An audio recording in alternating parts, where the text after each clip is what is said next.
올해 6월에 사우디아라비아가 10년 만에 한국에 방문해서 형제 관계를 재확인하고 국내 대기업들과 긴밀한 만남을 가졌습니다. 오늘 방송은 세계 1위 사우디와 삼성 간의 추진 중인 메가급 미래도시 건설에 대해서 그 활약상을 공유해볼까 합니다. 사우디는 세계 석유 산유국 2위, 한국의 제1위 원유 공급처이기도 하고 아랍연맹국 22개국의 실세로서 아랍 국가 중 최대 경제협력국입니다.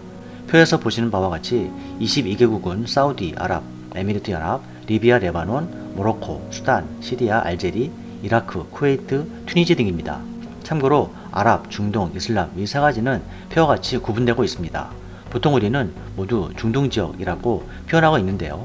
사우디에 대해서 전 세계가 주목하고 있는 이유는 무엇보다 천문학적인 경제 규모에 있습니다. 그리고 그 중심에 있는 미스터 에브리싱으로 불리는 무하마드 빈 살만 왕세자입니다. 올해 1985년생 35세인 무하마드 빈 살만 왕세자는 사우디의 국방장관 겸 최연소 제2부총리이며 아람코의 실질적인 대표로서 개인 재산만 무려 1200조 원에 이르는 엄청난 인물입니다. 우리가 잘 아는 빌 게이츠, 워렌 버핏, 아마존 창업자인 제프 베조스 등 웬만한 세계 부호들 10명을 합친 것보다 더 많은 액수의 부호입니다. 빈 살만 왕세자가 운영하는 국영 석유회사 아람코는 2018년도 순 영업이익만 258조 원으로 애플 80조 원, 삼성 59조 원을 합친 것보다 더 많습니다.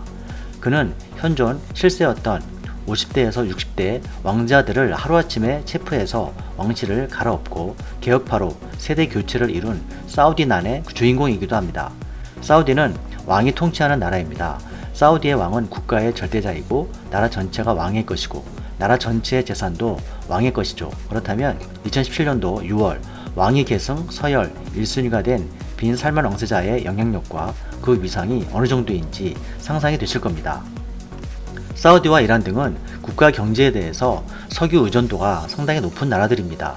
따라서 국제 유가 변동에 따라 경제 성장률과 재정 수지가 불안정한 구조입니다.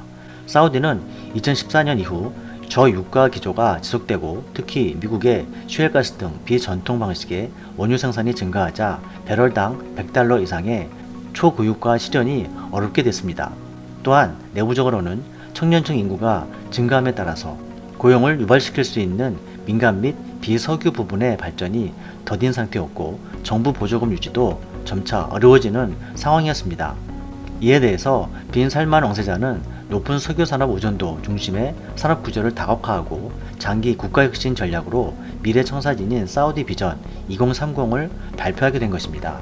이러한 빈 살만 왕세자와 삼성 이 부회장이 최근 두 번째 만남을 사우디에서 가졌습니다. 지난 6월 삼성의 영빈관 승지원에서 단독 만남 이후 3개월 만에 두 번째 회동인데요. 두 사람의 이러한 이딴 만남은 최근 삼성의 미래 먹거리 발굴에 대한 이 부회장과 사우디 국가개혁 프로젝트인 비전 2030에 대한 빈 살만 사이의 상호 협력 시너지에 대한 공감대가 형성됐기 때문이라는 것이 제 개의 평가입니다. 사우디는 막대한 석유 및 천연가스 자원을 기반으로 해서 자산 2,900억 달러 규모의 국부펀드 PIF를 활용하고 손종이가 이끄는 소프트뱅크 비전펀드의 45% 최대 주주로서 빈 살만이 직접 진두지휘하는 탈석유화 경제를 꿈꾸는 중동판 실리콘밸리, 서울의 44배 규모의 600조 원이 투입되는 메가급 스마트시티 네움 건설 프로젝트를 추진하고 있습니다. 17일 재계와 사우디 국영통신사 SPA에 따르면 사우디 수도 리야드에서 무함마드 왕세자와 삼성 이 부회장은 기술, 사업, 건설, 에너지, 스마트시티 등 광범위한 분야에 대해서 사우디 정부 관계자들과 집중 논의했다고 전했습니다. 이와 관련해 삼성 고위 관계자도 사우디가 대규모 건설 및 정보기술 사업을 추진하는 데 있어서 삼성이 역할을 할 수 있을 것이라고 설명했습니다. 아랍뉴스 또한 삼성물산은 사우디의 스마트 도시 건설 로드맵에 가장 적합한 기술과 경험을 가졌다고 전하고 있습니다. 삼성에 대한 러브콜은 빈 살만뿐만 아닙니다. 이미 사우디 국민들도 매우 높습니다. 현재 사우디에서 삼성 스마트폰 점유율은 39%로 애플을 제치고 압도적인 1위입니다. 뿐만 아니라 삼성 TV는 중동 시장 전체에서 36%를 차지하고 있으며 대다수의 전자제품에 대한 선호도가 높아서 국민 브랜드로 인정받고 있는 상황입니다. 삼성전자에 대한 사우디의 젊은 층들의 선호도는 빈살만 왕세자를 지지하는 젊은 층과도 상통하는 면이 있어서 삼성의 입지에 플러스 요인이 되고 있다는 평가입니다. 재계의 한 관계자는 이번 회동은 최근 사우디가 석유시설 드론 테러로 어느 때보다 바쁜 와중에 이루어진 만큼 의미가 있다면서 사우디 입장에서는 ICT 분야의 최고 업체인 삼성전자와의 협업은 절실한 상황이라는 분석입니다. 사우디는 오는 2030년까지 전체 가구의 90%가 5G 통신망을 사용하도록 하고 전자상거래 비중 또한 80%까지 늘리는데 집중적으로 투자할 계획입니다. 현재 추진 중인 비전 2030 인프라 관련 사업은 총 80여 가지 사업에 8,200억 달러가 필요한 만큼 아람코 기업공개 IPO를 통해서 1,000억 달러 이상을 추가적으로 투자한다는 관측입니다.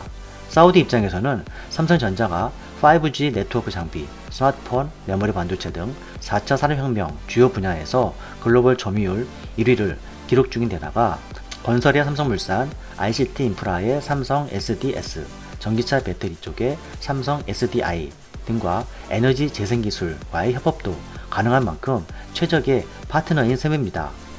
삼성이 반도체 산업의 수출 실적 주춤과 삼성물산의 내년 수주 55% 반토막 등 그 난제를 타개할 강력한 해법을 사우디에서 찾을 수 있을지 전 세계인들의 관심이 집중되고 있습니다.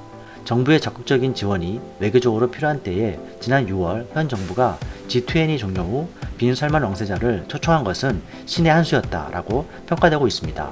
삼성이 사우디의 세계 최대의 프로젝트를 유리한 고지에서 추진하는 가운데 수십조 원대의 수주를 이끌어내고 또한 47조 원 규모의 중동 지역 아랍에미리트 원자력 발전소 건설 시 삼성과 컨소시엄을 구성했던 우리나라 다른 대기업들도 이번 기회의 땅 사우디에서 추진하고 있는 비전 2030의 중대형 프로젝트 수주 확보 전망이 기대되고 있습니다.